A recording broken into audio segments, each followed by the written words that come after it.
What is up, everybody? Master Darkpoi Gaming. I am Darkpoi, and welcome to my channel.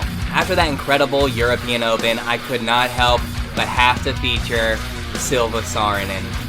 Silva has been tearing it up all year long. She even went on a 5-tournament win streak. That's right, you heard that correctly. She won 5 tournaments in a row. That's an amazing accomplishment. I don't care who you are. Congrats to that. And to come into the European Open and have a round the way she did was so fantastic.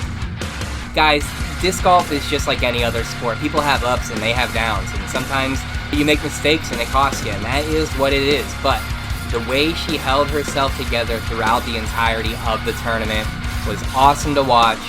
The way she performed in this final round was fantastic, even with the few mistakes. You have to understand, if with just 1 or 2 no OB throws, she's taken home the dub.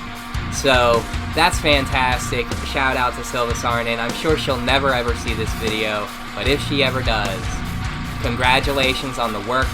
Great season so far. I hope you keep getting the wins. Alright, let's talk about the bags. So Silva Saarinen is sponsored by MVP, and there are no MVP discs in the game, so I had to try to assimilate what's in the game available to what she throws. And first things first, you'll notice that she only has 1 disc that's above 11 speed. And you're going to see that I try to stay true to that. Yeah, there's a grace in there with a big skip, but that's the game, it is what it is. And in real life, sometimes discs skip, so I was fine with it. When I do these videos, I try to leave the big skips out because it just seems like I get extra distance that I probably shouldn't get. And I like to try to be more realistic to the run. But so what I did was I went with a relatively straight putter and an overstable putter. She also throws an ohm, but according to the video I saw, she kind of uses that as like a throwing putter. Anyway, the Matrix is a overstable mid, the Echo is a neutral mid, and the uplink is an understable mid. And then in the video I saw, she said she primarily throws the Hex. I went with the Claymore, Core, Link, and Hope. I do have in the bag an Explorer and an Undertaker, but I don't throw them the entire time because 1, she didn't have any 7-speed-ish type discs in her bag, and 2, I didn't really feel the need based off of what was in there anyway.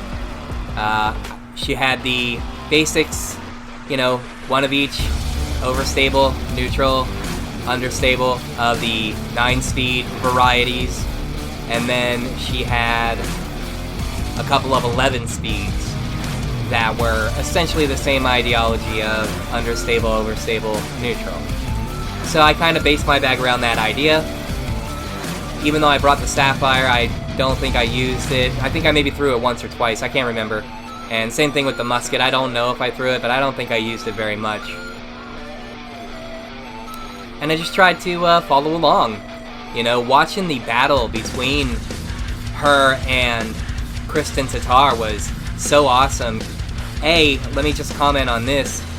What happened with Evelina Salonen was, just as a fan of the sport, that was just brutal. Man, that's got to be so rough. She had such a good round 3, and then things just happened. And it was what it was. But to see the score bounce between Saarinen and Qatar was just awesome. Both had things happen. It was great to watch. Tell me, watch on this throw, all you Disc Golf Valley players. Tell me this isn't like, post-traumatic stress from Disc Golf Valley every time you hit the fence and then think you gotta throw over.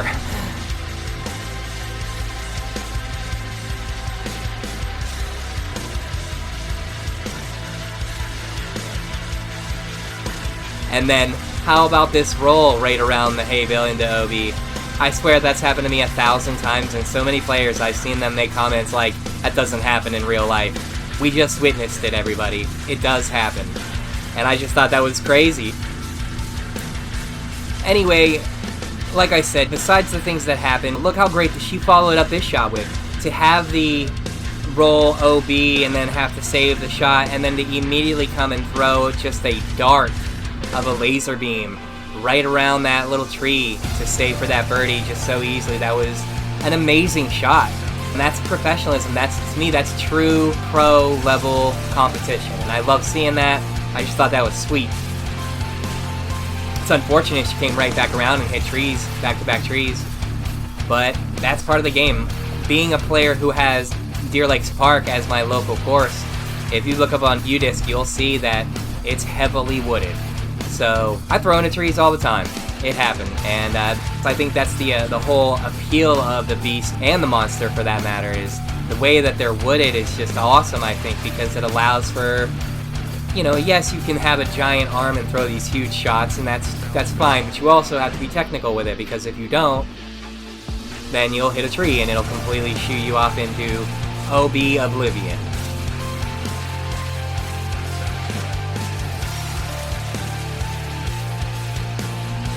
I really thought I was going to hit that shot right there. I was so upset that I hit the tree initially. But it was like, okay, I had a good second recovery shot, and then I thought I was going to make that save, and missed it. It was what it was.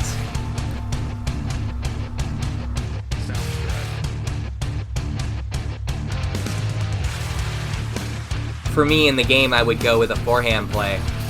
But watching the coverage, they were talking about distance and the FPO, and I just thought, okay, it makes sense that she went with the backhand flex line, so I thought I'd give it a shot. And to be honest with you, with the right disc, you could actually probably park it just as easily with that shot as well. So I know Disc Golf Valley is a video game, and it's just totally different, but it's a great way to be relatable to professional level disc golf. People always talk about how I watch the MPO because they're so elite, and I don't really watch the FPO, and I like watching both because at the end of the day, any one of these people could probably beat me on their weakest day. So I just think it's cool, especially when we talk about watching the elite level competition of people who don't have like Gannon Burr or Anthony Barella size arms. Because you get to see the more technical shots that achieve the distance. Now I apologize because I knew that coming over into this pocket I was going to have issues without having a bigger disc. Then I tried to go play the safe play, forgot to throw it back into backhand, and threw an unnecessary forehand right back into the creek, losing an extra stroke. So that was unbelievable. I knew that it was going to be a problem. I should have just thrown the safe play that I knew I needed to, because I knew I wasn't going to make it over there. And I still risked it and still missed it.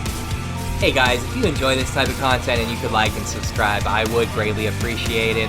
I love doing these side-by-side video series because, you know, it's fun comparing the game to real life. I hope that in the very near future, Spinoff does have more real-life courses put in the game, because I think that that will be a huge draw to so many fans to be able to play alongside some of their favorite pros, even if it is video game versus real life. And I think that's a fantastic idea. Whenever I'm posting about come play along with your favorite pro, and people ask me if it's like a joke, and I'm like, no, with certain courses you can. Look guys, the way I was brought up, life is full of opportunity, and you have to enjoy yourself while you're going through this crazy, nutty thing we call life. Disc golf was always something that I had tons of fun doing. It is now something that I enjoy doing with my friends and my family. And it's something that I think everybody can get down on. So, thank you so much for watching the entire video with me.